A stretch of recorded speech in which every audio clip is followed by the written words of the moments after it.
Hi guys, I'm Will and welcome to my first video in this sort of long style format. If you don't know already, I'm running 12 marathons in 12 months to change the face of mental health in the UK, and I just want to take you along on that journey, and this video is part of that. So today we're just going to discuss my experience of running my first ever marathon, sort of how I felt before, during and after, and I want to just be brutally honest in my assessment of it, and hopefully from that you guys can understand what I'm going through mentally and physically on this journey. Without further ado, let's get into marathon 1 of 12. So we are off marathon 1, Cheltenham, pretty good conditions, about 7 or 8 degrees, not too windy, 42k to go. I'm excited, I'm also nervous, but I'm definitely really excited, so let's have it. So, coming into marathon 1, how did I feel mentally and physically? Well, physically, I felt brilliant. I had run 30k 2 weeks prior to the marathon, and that was the furthest that I'd ever gone. My recovery was fantastic. I've been training hard in terms of my cardio, lots of resistance training and gym work, and lots of stretching over the past couple months, and I think that had really helped me prepare myself physically for this challenge. I've probably not been in such good physical shape in my life. In terms of my mental health, it felt really good. But I had felt pretty apprehensive for the month of January, and I think that was mostly because, like anything we do in life when we've not done it before, I'd never run a marathon and I didn't know what to expect. Therefore, the apprehension was totally normal, but it really did fall away actually in the build-up, in the days leading up to the marathon, especially after when I posted the video about the challenge that I was undertaking. And I can only put that down to the feedback that I received from that in terms of the support that you guys gave that video. And that really helped me channel that sort of nervousness that I felt more towards an excitement and really feeling mentally ready to take on this challenge. And I might as well also touch on it because I mentioned it in that clip, but the weather was perfect. All in all, yeah, felt really ready to tackle this challenge, and I'll get into the rest as we go on. Currently 5k, 5.5k in, braking at the pace of 6:30 per kilometre. Generally feeling pretty good. So let's keep going and I'll see you again around the 10k mark. So 5k in, there's really not a lot to talk about in terms of how I felt mentally and physically. Still felt absolutely fine and was really looking forward to the rest of the run at this point. I mentioned it in that clip, and I do just want to talk about pace. I am not racing. For those of you who are aware and those of you who aren't, there is a difference between a race pace and just a running pace. Race pace, you are essentially leaving nothing in the tank. You're going all out to hit your personal bests, and you know, any benchmark that you've set, you're wanting to smash it at any cost almost. Running pace, way more casual. You know, you're not running yourself to death every time, and that's more what I'm going for with these marathons. One of the reasons behind that is that if I was to go at race pace each marathon, you put yourself at a much greater chance of injury, whether that's during that marathon, so whether it's the first, second or third and it's within that time that I'm running, or actually in the long run as these marathons build up. If I run at a race pace, on that day it's going to put a lot more stress on my body, and that stress could have a cumulative effect which could see more negative outcomes occur later down the line, which obviously we don't want. So strictly going at a running pace, I'm still obviously really pushing myself. I had never run a marathon, and therefore it was really hard. But I will be honest in saying that I probably had a bit left in the tank. But this is a marathon of marathons. The running pace is going to be key to keeping my body going for this entire challenge. So yeah, that's pace. I really wanted to talk to you guys about it because I think it's important. And let's jump into how I felt at 10k. 10k in, 32k to go. Feeling good still. We're on pace. Ankle, little sore. Attack the next 10k. Can't complain about anything actually being bad until 30k. That's the dead zone. So let's keep going. So 10K sit rep, how am I feeling? I was feeling great mentally. I was posting on my Instagram every 5K or so, which allowed me to see all the donations and messages of support from you guys. Also provided a little incentive for me to sort of break the run down into smaller chunks and push through each 5K to keep everyone updated with how it was going. I was really ready to take on all of the run at this point. Physically, I sort of touch upon it there that my ankle hurt a little, and we'll talk about sort of pain tolerance later on. But it was just one of those things you get while running, and really I ran it off. The biggest part about the 10K, that 25% mark, for me is when I'm starting to hit the sweet spot in terms of my stride. Really starting to settle into a running rhythm. I'm getting into a consistent cadence. The terrain was really consistent. It was pretty much the flattest part of my run between 10 and 15 and 20K. And that teed me up beautifully, because between 5 and 10K, finding the pace and then going for that next quarter of the run really helps when you've got your pacing nailed, and I did. You know, your pace is on point, so you're feeling great physically, and you get the feedback through your headphones that you're pacing yourself correctly, and that it does wonders for you mentally. And it's sort of, you know, it's a self-perpetuating cycle of feeling brilliant. So yeah, at this point was really happy and sort of knew I was breaking into the sweet spot of my running, and just really looking forward to the next sort of stretch of the run at this point.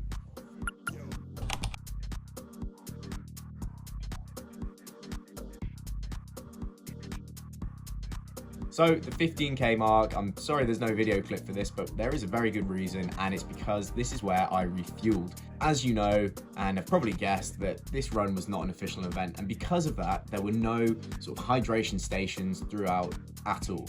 I had to do all of my own hydration, all of my own gels, etc., and carry them on me. I have a running vest, it's brilliant. I really recommend for those of you who are running sort of 10-mile plus runs on your own.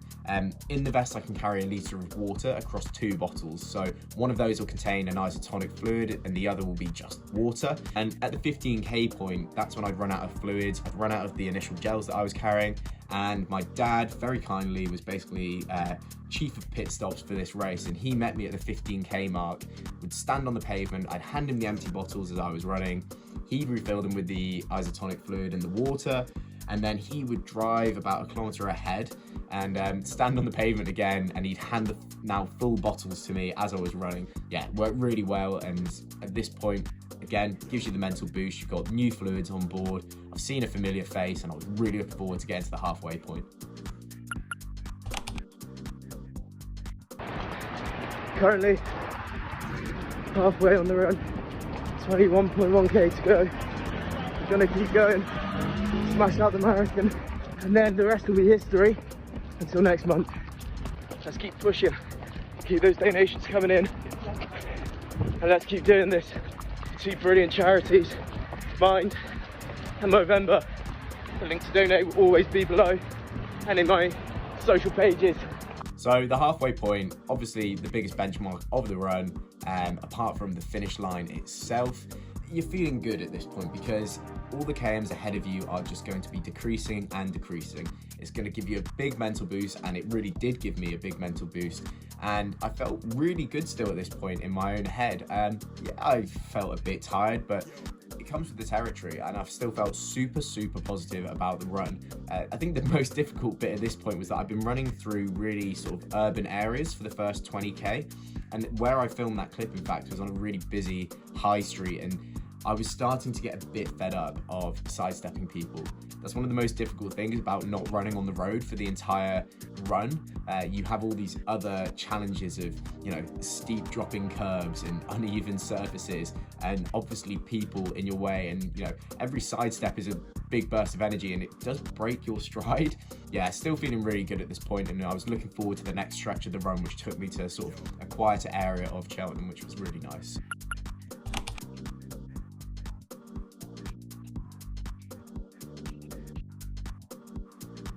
So 25k, how did I feel mentally and physically? Physically, I felt probably okay, like a 5 or 6 out of 10, but mentally this was one of the hardest parts of the race, and I'll tell you why. I'd said to myself before the race that I wasn't going to acknowledge how my body felt until the 30k mark, because I'd never run further than that before, and therefore, as cliche as it sounds, you know, that's when the challenge began, for that last 12k of the run. And therefore, when I was at 25k and my body was doing everything to make me stop, basically. You have to put that to one side. Your body will do things to you to try and make you stop. Now, obviously, you know, if it really is bad, stop running. I'm not saying push yourself to death, literally, do not do that. But strange things will come up and your body almost gets in your own head and you have to just fight back and you have to go, no. That little voice in your head says you want to stop, and that is almost your physical self telling your mental self, hey, listen, you can't do this anymore. And you've just got to say, enough's enough. I am doing this. I am pushing through. You know you can go on and you can do more. And at this point, you know, I probably mentally was feeling like a 2 out of 10 because it was taking up so much energy to say no to stopping and no to the pain in my body. That it, you know, it really took up a lot of my mental capacity, but that's all part of the challenge, really. And physically, while I felt okay, it was mentally becoming really tough at this point. So let's see how we're fared on at 30k.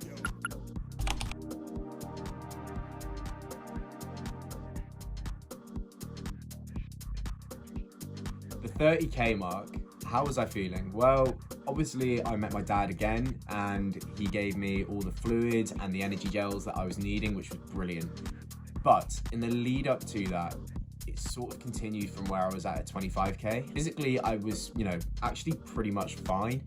I was tired, but mentally still low, still like a 2 out of 10. And that came down to one key thing. And I don't think people really talk about this much. And I'm sure it's probably widely felt, but I felt really lonely while I was running. It was starting to play on my fatigued mind that, you know, you're on your own, that's it. I did feel isolated and it felt really, really unusual. And it's a sensation that I've never had while taking part in sport. You know, I've felt that way before in my own life, as we all do from time to time. But to have it while running was a really strange sensation. And actually, it was only after that 30k mark that I realized, hey, listen, there's no need to feel lonely. You know, flip it on its head and, you know, make the most of the fact that you're having this incredible experience of running a marathon on your own. And I guess I sort of flipped that loneliness on its head and tried to make it more from a perspective of solitude.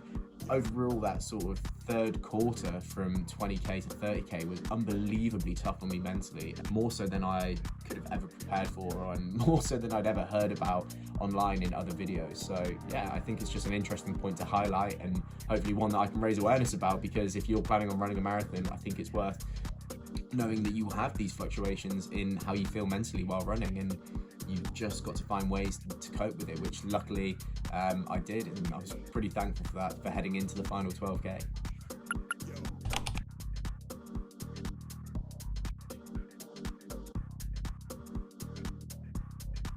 $35k, well, it seems that all the progress that I made mentally improving myself from 30k to now was undone only by the fact that physically I started feeling terrible. Yeah, mentally I felt a hell of a lot better, probably like a 6 or 7 out of 10 at this point, because, you know, this is when there's less than 10k to go on your run.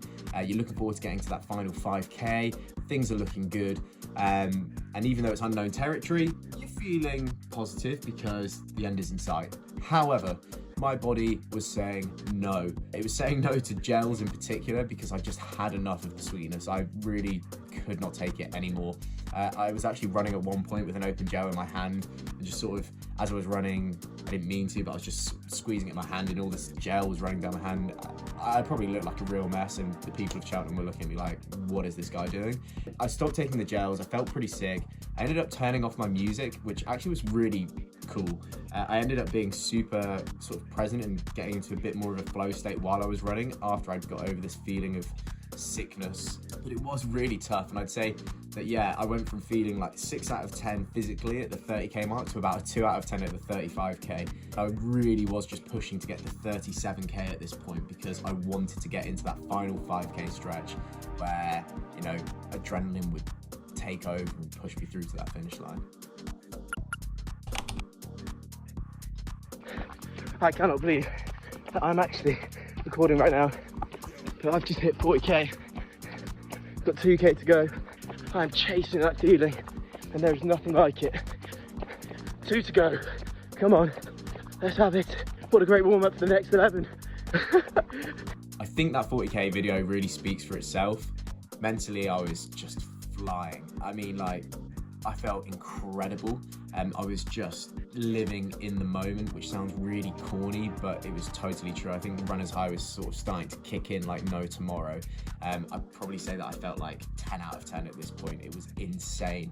And as a result of that, my body, I think realistically, it probably felt like a 3 out of 10. But actually it felt totally fine and was like a 6 or 7. And I really started pushing in my final couple K. The split on my final kilometer I know was quicker than the previous like 10 or 15 before. It was something ridiculous like that. So hey, listen, clearly I was feeling brilliant. And what was really nice actually was that just around the corner from where that video was taken, some really close family friends and one of my best mates, they were there supporting me on. And actually just after them as well, my brother joined me on the run for the final mile, which was just a massive boost and really helped me get across that finish line. All in all, I was just feeling wicked at this point, and all the trials and tribulations that I've been through were totally worth it. And I think looking back at it, it's that part of the run which has me most excited for my next marathon. That feeling was just incredible. So yeah, looking forward to it. So this final section is just sort of going to discuss how I felt after the race, because there were some really big surprises. Immediately after, I walked home, which took me about 5-10 minutes, and I felt really rough.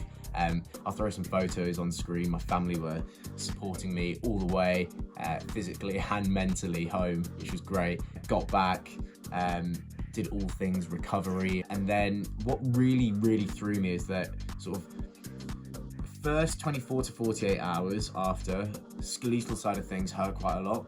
My knees and ankles were sore, bruised, as you'd expect. And then from about sort of 48 hours to the 5-day mark after the marathon is when, you know, the muscular fatigue set in, and I could really sort of feel the DOMs. And in some unusual places, like my core was quite sore, and I guess I'd been, stood up and working it hard for 5 hours, right? But the biggest shock to me was how I felt about 4 to 10 days after the marathon, and I felt really low. It's not uncommon, as I'd read online, for people to feel sort of slightly depressed after running a marathon, sort of like post-marathon syndrome, I think it's called. I felt really proud of what I'd achieved, and especially of all you guys for the support and the money that we'd raised, but I felt low. I think it was just mentally, like, you're riding such a high, and I've gone from, how I was talking about myself feeling at the 40K to feeling really just flat, and, life in general felt pretty tough, and I don't think people talk about that a lot. We got through it. My girlfriend was super supportive and actually said, look, listen, you've just run a marathon. It's totally normal to, have this huge high in your life and then huge low. It's totally natural. And yeah, my friends were pretty understanding of that and found it pretty interesting as well, that is how my body responded. So going into my next marathon and subsequent ones after that, it's something that I'll be more prepared for. I think it's just a really important talking point, is that if you are running a long distance of any sort, but I think be prepared that it's going to be sort of a weird snapback to reality after, and you might not feel yourself for a few days, and that's totally fine, and that's all part of the challenge actually. And it's a challenge that was unexpected, but it's really important to the activity. Thank you so much for watching. It really is appreciated. And if you want to stay up to date on this mission, please do follow my Instagram. The link will be in the description. If you're watching this on YouTube, if you're watching this on Instagram, drop me a follow on my profile. That'd be great. You can also find the link to my fundraising and Strava pages either in my bio or in the video description. Again, that will be whether you're on Instagram or YouTube. But yeah, please do try and get involved in this mission. I'm running 12 marathons in 12 months with one mission, and that is to change the face of mental health in the UK. And I want you to be involved. So without further ado, I hope you guys have a great rest of your day, and I'll see you soon. Bye.